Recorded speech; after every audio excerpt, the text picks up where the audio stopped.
Yes, another day with no new cases of COVID-19 on PEI. The last confirmed positive case was 12 days ago. Other provinces are laying out plans to ease back restrictions and sharing those plans with the public. Here on PEI, health officials continue to promise to do that same thing in the coming days. Brian Higgins has more. He joins me live in studio tonight. So, Brian, what is the latest on PEI's plan to ease back restrictions? Well, Louise, health officials tell us that the plan is in its final stages. What's in it, they're not saying yet, even though other provinces have started to be specific and lay out their plans. Now, health officials do concede that islanders are getting anxious. Take a look at these latest statistics from the Department of Justice. They've had over 4,000 tips to their tip line with suspected cases of violations of health rules. 83 warnings have been issued and 10 charges have been laid. So today at the daily briefings, the Chief Public Health Officer did concede that she sympathizes with what people are going through. Take a listen to what Dr. Heather Morrison had to say. I know we want to get our hair cut. We want to go out to eat at a restaurant. And some days more than others, we want to make sure our children are at school. But it's important that we continue to do this gradually, cautiously, and carefully. And the weeks ahead may be more challenging than the last number of weeks have been. Now, Dr. Morrison did say that this ease-back plan will be built around the pillars of continued monitoring, stepped-up testing, and, of course, enforcement of those perimeter boundaries that we've established around the province itself. And, Louise, they say that the plan will contain some language dealing with the issue of the wearing of non-medical face masks. And, Brian, we heard today there are fewer emergency department visits right now on the island. Normally maybe a good sign, but not necessarily in this case. Well, exactly. The chief health officer says they are seeing fewer visits to ERs. And like you say, she says that may not be a good thing. Here's Marion Dowling. I think it is fair to say we've seen a reduction in our emergency department visits, and that isn't always a good thing if people are hesitating coming. So I just want to reassure Islanders that we are there, the services are available, it is safe to come. Please get help if you need it, and we will make sure that you're not exposed to COVID-19 in your way to accessing those services. Marion Dowling said one reason that we're seeing fewer visits to the ER is because fewer people are getting hurt. She says there's just not as much sports going on, fewer cars on the road, that sort of thing. Louise. So, Brian, no new cases today, of course, that being the major headline here. But it's also been some time since we've heard about any new recoveries. Yeah, that's right. We asked the health department specifically about that. It's been 2 weeks. How come people aren't getting better? Quite simply, some people are slower at getting better than others. The way it's measured is that after 2 weeks after symptoms first appear, a person is considered recovered if these symptoms have gone away. Of course, in these cases, the symptoms for these individuals are simply lingering longer than that. Health department also told us they may retest people who have recovered just to make sure the disease doesn't come back. All right, good to know. Thank you, Brian. That is Brian Higgins reporting live in studio tonight. There's still a lot of uncertainty around the pandemic and what exactly summer will look like here on the island. But for students planning to take summer courses at UPEI, one thing is now certain. Those courses will be happening online. Steve Bruce has more. Well, UPEI offers a range of summer courses that typically happen on campus in the classroom. Some of them are scheduled to get going next month, and the university decided weeks ago to move those courses online, but some of them don't get going until July, and now the university's decided to move those courses online as well. July is, of course, still a couple of months away, and it's not clear what public health restrictions will still be in place then, but a UPEI spokesperson said the university anticipates that piling students into a classroom may still be an issue. She said the university also wanted to make this decision well in advance so that students have plenty of time to figure out what courses to take and are aware that those courses will be online before they enroll. Now, the university says it is making an exception for some nursing and veterinary students who are scheduled to do clinical rotations this summer that need to happen in person. As long as public health guidelines allow it, those will go ahead. Well, as for Holland College, officials there say some of its courses do run into the summer months, but they're already started, they're already happening online, and it's expected at this point that will continue. Steve Bruce, CBC News, Meadowbank. It's not just UPEI courses that could see changes this summer. Some spring and summer camps might not run at all, and the ones that do may look a little different. Travis Kingdon has that story. Wild Child is a camp where kids can get outdoors and explore nature. It was set to start programming on May 4th, and before public health restrictions were put in place, spots were filling up. But now, organizers say registrations have stopped, and those spring sessions are on hold while the camp plays the waiting game. It's extremely difficult. It's just the thoughts behind all the work that we've already put into the programs that either aren't happening now or we're unsure if they're happening. And of course, staffing. We were ready to hire some new staff, and we're just put a pause on it for now. Doesn't mean we're not going to be hiring, but it just leads to uncertainty, and it's hard to plan. Bricks for Kids, a hands-on science and technology camp, is in a similar holding pattern. Organizers say they're optimistic about providing programs this summer and say as an ease back of public health measures begin in the province, camps have an important role to play. If people are going back to work, there's going to be a need for childcare of some sort. A lot of people can work from home, but even that is challenging from a productivity standpoint when you have children knocking at the door and saying, "Mommy, mommy, mommy, I need this, come do this," or fighting in the background with their siblings. Both camps say they're looking at how to keep everyone safe with an extra focus on sanitizing and hand washing and thinking about how to best implement physical distancing. Now, normally UPEI offers one of the biggest selections of camps over the summer, but says because Islanders might need to keep physical distancing for a while, it's canceled those camps along with other in-person events until at least July 31st. Travis Kingdon, CBC News, Charlottetown. So cities and towns on PEI are readjusting their budgets because of the ongoing pandemic. Charlottetown is bracing for a nearly $750,000 loss in revenue. Officials say the city's reserve fund should safely cover that loss until the end of May, when the budget will need to be re-examined. Because of the reserve fund, the loss of revenue will not affect tax rates or prompt layoffs. Talks are happening now about summer programming, and there may be delays in hiring seasonal staff. There's a lot of thought going into what can we do. There's a lot of work that needs to be done and can be done. So it's just you got to think outside the box. Things have changed. We're in a new world right now, and so it's a matter of we got to continue to be ready, because it's going to be the municipalities on the ground, the cities that are going to have to do their best to get the economy up and rolling again. The city of Charlottetown is not charging for street parking, parking garages, and recreational facilities. Summerside's CAO is hoping to present their projected budget in the next month. They too are seeing a drop in revenue, but is hoping for little impact on staff.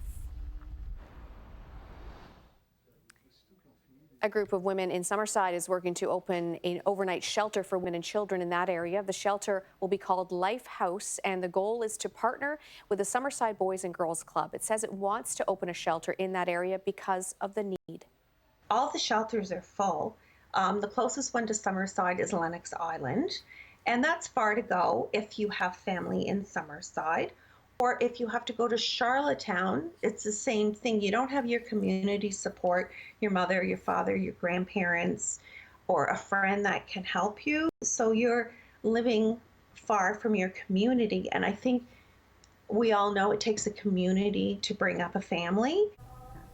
The group says the search for a location is on hold because of COVID-19, but it's still working with community partners. The city of Summerside says it supports the project and is requesting the province to help with funding.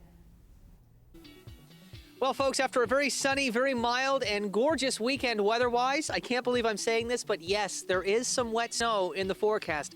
Not a huge amount for folks up west, but eastern parts of the island could see as much as 5 to 10 centimeters. As for how much is going to fall and where and when this is all going to start, I'll be back with all of those details coming up with your full forecast in just a few. Many seniors are perhaps feeling even more isolated during the COVID-19 outbreak. But there is a new initiative on PEI aimed at making sure people are being checked on regularly. It is in partnership with the United Way, and Hospice PEI is launching No Islander Alone, which helps link seniors to services and a friendly voice. Nancy Marie Arsenault is the Executive Director of Hospice PEI and joins me via FaceTime. Nice to see you, Nancy Marie. And nice to hear your voice, Louise. Tell me about the program, No Islander Alone. How does it work? Well, we have a group of volunteers that have been trained to provide our hospice work, and they're looking for other ways to support islanders at this time. We are gearing this project to seniors who are isolated and are feeling anxious, not having a lot of contact with people. They can call themselves and get referred, or an organization or someone else can call and refer them, and we will assign them a volunteer to do a check-in, see how they're doing, how they're coping, is there anything they need. If there's anything they need that we can't resolve through a conversation, we'll escalate to where they can get those situations resolved. And so how has the response been so far? Well, we started last week, and first call was from a woman from Ottawa who was worried about her mom and wanted her to be in the program. We immediately got the referral, got a volunteer assigned, and the call happened. Every day since, we were getting tons of emails and phone calls for people either wanting to help or to be put on the list. Our challenge with people wanting to help is, as much as we appreciate the generosity of Islanders, we are using our own trained volunteers to provide this service at this time. So let's go through how you can get a referral, how you can take part in this. And I know there's an important number we need to share. Yes, so they can call our toll-free number from anywhere on PEI. Again, they can self-refer or somebody can refer them.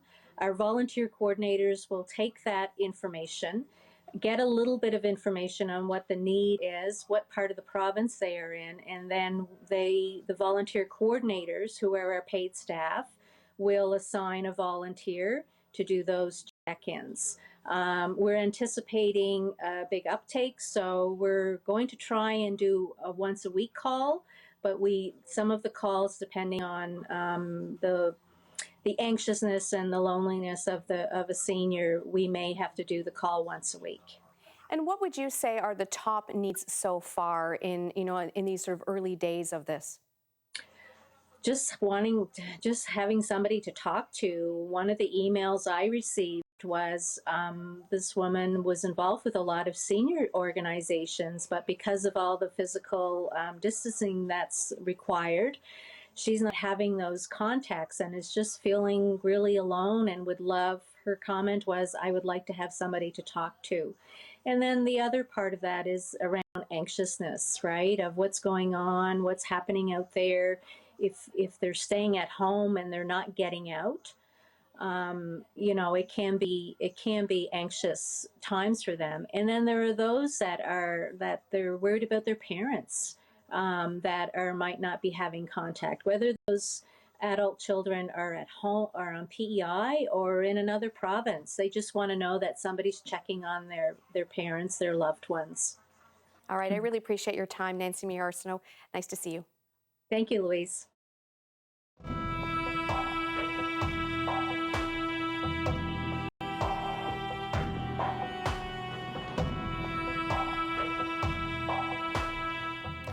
Investigators in Nova Scotia are facing a massive undertaking in the wake of the shooting rampage there, and experts say this crime may become one of the most complex police investigations the country has ever seen. Tom Murphy has the latest. The work is meticulous, sifting for clues in a mass killing. The task, extraordinary by every measure.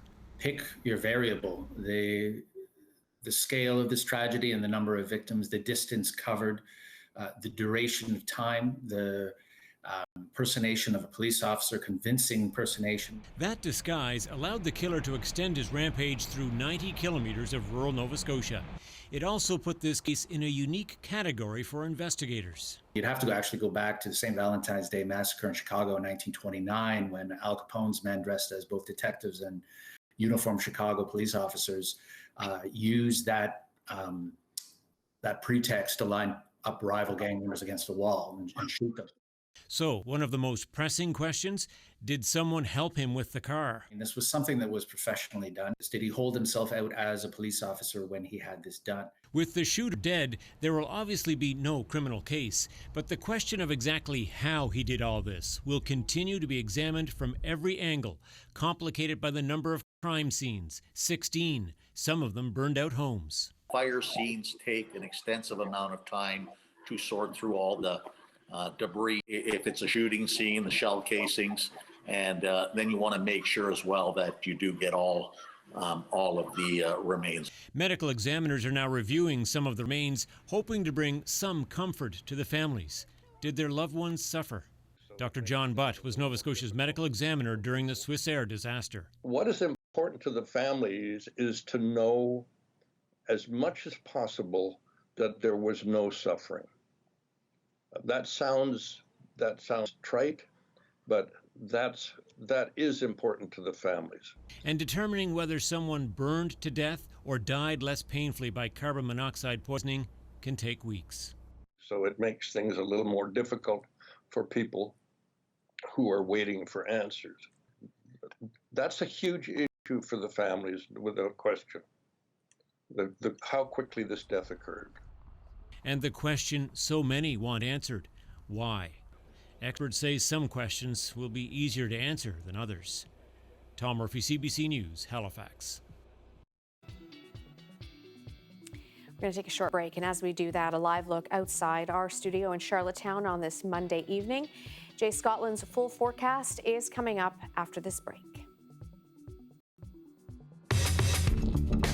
I'm Mitch Cormier. Coming up Tuesday on Island Morning, Giving Tuesday is usually a chance for organizations to raise money. Big Brothers Big Sisters on PEI has decided to use next Tuesday to raise spirits. We'll explain why on the next Island Morning.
Well, Jay Scotland is here with the forecast. And, I hope you enjoyed the weekend because there's a change coming and we're in for a mix of wet snow, rain showers potentially overnight, Jay.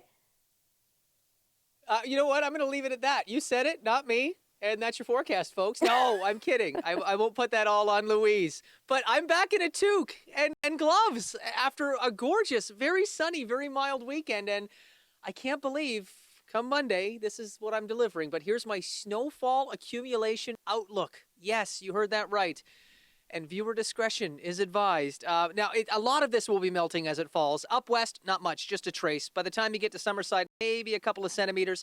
By the time you work east to Charlottetown, upwards of 5 will be possible. This will be starting really tomorrow, but some wet snow showers and rain showers are possible overnight, tapering off before Wednesday morning and then clearing. But once you get into Kings County, that's where 5 to as much as 10 centimeters could fall. Will it all last with some melting and then some warmer temperatures to follow? It won't last very long, so my advice on any shoveling or clearing is do the minimal amount you have to and let Mother Nature handle the rest. Winds are going to be the other part of this. We'll be looking at winds out of the northeast already from that direction, around 40 km sustained. We're going to be looking at 30 to 60K winds tonight, 40 to 70K gusts possible for your Tuesday tomorrow. Now, temperatures are sitting between 2 and 4 degrees. We did get as warm as 7 at Charlottetown Airport earlier today. Not quite as warm in some other spots, but temperatures, wow, much cooler today than yesterday and continuing to ease back down now with those northeast winds. As we look at the satellite and the radar imagery, pretty quiet conditions. Storm system is going to track to our south. You can see it there, but it will be wrapping in brisk east to northeast winds. And then for eastern areas, you start to see into tomorrow morning that risk of isolated wet snow and rain showers, transitioning to some steadier periods of wet snow. Not much falling up west, likely just lighter flurries there. But central and eastern areas could see some more steadier precipitation before it clears out on Wednesday. Cooler temperatures persist, but we will see a return to sunnier skies. And that sunshine should help to melt away any accumulation that we do see. Warmer temperatures will come in the long range, don't worry. Between 1 and 2 degrees overnight with a risk of wet snow and rain showers. Here's a look at the afternoon tomorrow. And again, that heavier or steadier precipitation is really over eastern areas. Here's a look at central and eastern PEI tonight. Isolated wet snow and rain showers, steadier pockets of wet snow for tomorrow, late morning into the afternoon, and then tapering off into Wednesday. Still cool on Wednesday after a windy and slushy one for Tuesday. But Thursday, Friday, Saturday, temperatures up into the high single digits and even into the teens to help melt away any of that snow that does stick, Louise. All right. Thanks so much, Jay. We'll see you tomorrow. Look at this beautiful sunset. This was sent in to us from Susan McLean. Gorgeous colors there. That would be a lovely painting, Susan, if you're into that. Beautiful picture. We'd love to put your photos on Compass. You can send them to us by email or tag us on social media. You ready? Yeah. My wife and I, we are falling a little round to call. Well, that's the musical stylings of Murdy Sanderson and activity assistant Kelly Annette at Whisperwood Villa Seniors Home. The home has been getting its residents to make videos for family members while visitor restrictions are in place. But this time, Murdy said, she just wanted to play piano with someone. So off they went. Take a listen. We're back after this.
Oh, just let me cry, Marilla sobbed, Dan. The tears don't hurt me like the ache did. But stay here for a little while with me and keep your arm around me.